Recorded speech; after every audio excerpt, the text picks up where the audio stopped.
Bonjour tout le monde, j'espère que vous allez bien. Dans cette vidéo, j'avais vraiment envie de vous donner tous mes tips, mes conseils pour bien préparer le processus de recrutement, notamment sur l'étape en amont.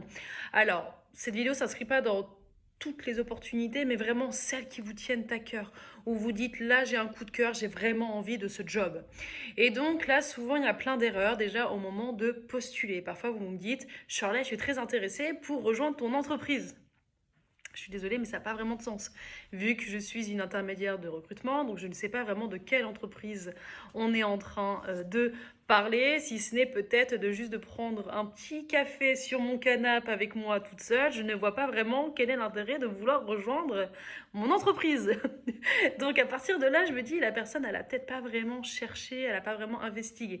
Donc mon premier point vraiment, quand vous envoyez un message d'approche, renseignez-vous sur l'entreprise pour laquelle vous postulez. Allez chercher son histoire, son actualité, la punchline du dirigeant dans une conférence ou encore même peut-être la pointe d'humour dans l'annonce. Montrez que voilà, vous avez regardé, vous avez lu, vous avez su tirer l'information intéressante et faire un message d'approche avec cette information intéressante. L'interlocuteur se dira non seulement il a lu ou elle a lu l'annonce, mais en plus de ça, la personne, elle a quand même cherché à aller prendre des infos qui ne sont pas immédiatement visibles. Donc ça, c'est vraiment un très très bon point déjà pour l'approche. Ensuite, le deuxième point, c'est la question du CV. Parfois, vous allez chercher un CV qui date depuis des années. Vous avez juste changé les dernières opportunités pour mettre à jour votre CV. En soi, c'est bien déjà de mettre à jour, mais vous n'avez pas regardé les subtilités de votre CV, ces petits détails qui parfois vous desservent. Vous avez par exemple beaucoup le champ lexical du management dans votre CV, alors que vous postulez pour un poste pure tech, mais peut-être que le management c'était votre ancienne vie et aujourd'hui vous voulez aller vers plus de technique.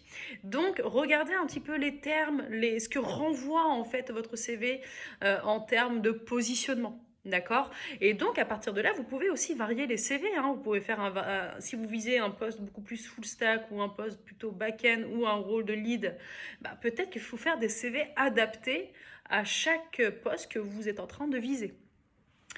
Ensuite, troisième point, le discours en entretien. Donc là, c'est pareil aussi, pas mal d'erreurs. Vous avez parfois une attitude assez scolaire avec une description chronologique où vous êtes là à dire date par date ce que vous avez fait parce que tout simplement, vous avez appris à vous présenter de cette façon. Alors, en soi, c'est pas mal parce que ça répond bien à des recruteurs qui ont besoin de rigueur, etc. Mais vous n'êtes pas face à votre RH en interne ou face à un pote. Vous êtes face à un entretien de recrutement. Donc il faut être stratégique. Et qui dit stratégique, faire des ponts réguliers avec l'annonce en recrutement, avec le projet. Les ponts, ça peut être des ponts, par exemple, entre votre expérience et le métier ou le produit. Ça peut être entre votre expérience et l'environnement technologique, méthodologique. Ça peut être aussi sur les points de souffrance, ça peut être sur les enjeux, ça peut être sur plein d'aspects raccord. Et je pense qu'il y a plein de points raccords des fois entre votre expérience et le projet en face, mais vous n'allez pas forcément les chercher. Donc vraiment, l'idée, c'est que votre interlocuteur se dise, là, ça va matcher. C'est la personne qu'il me faut pour le job. Il y a plein de points qui sont raccords avec mon opportunité. C'est ça le but, c'est qu'à la fin, la personne se dise, ok, je mets un tampon et ça avance pour l'étape d'après. Quatrième point, des fois on est sur un monologue. Alors là, sur ça, je dois l'admettre que je suis pas la meilleure, je suis pas la mieux placée à ce sujet. Mais je vois très bien votre problématique, c'est que vous êtes là à vouloir tout dire, à être tellement passionné par votre truc que vous êtes dans un flot de paroles, vous vous rendez même plus compte que ça fait déjà 20 minutes que vous parlez sans que l'interlocuteur en face ait eu le temps de faire une pause dans l'écriture ou même une pause dans le dialogue en fait.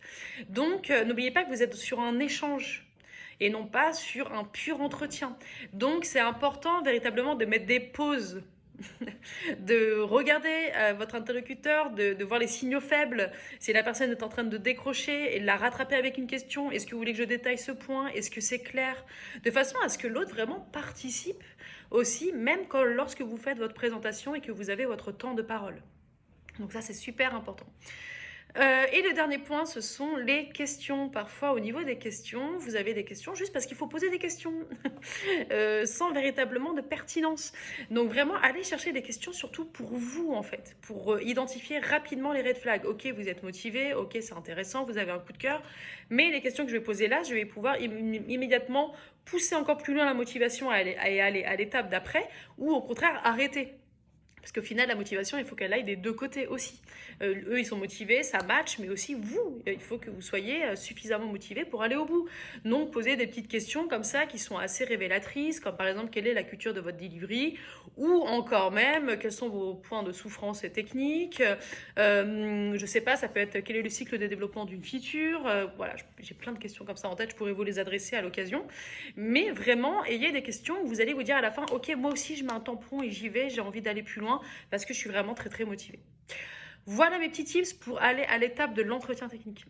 Je sais que ça demande du travail en fait de postuler, c'est loin d'être facile, mais vraiment si vous avez un coup de cœur, vous vous dites là c'est le job qu'il me faut, bah, donnez toutes vos chances en fait. Et ce serait vraiment trop dommage de griller les étapes, d'aller trop vite et de vous rendre compte que finalement vous êtes passé à côté de cette opportunité pour des petits détails qui qui vous ont desservi quoi. Ce serait vraiment trop dommage. Voilà, voilà mes petits conseils. Très très bonne journée à tous et à bientôt.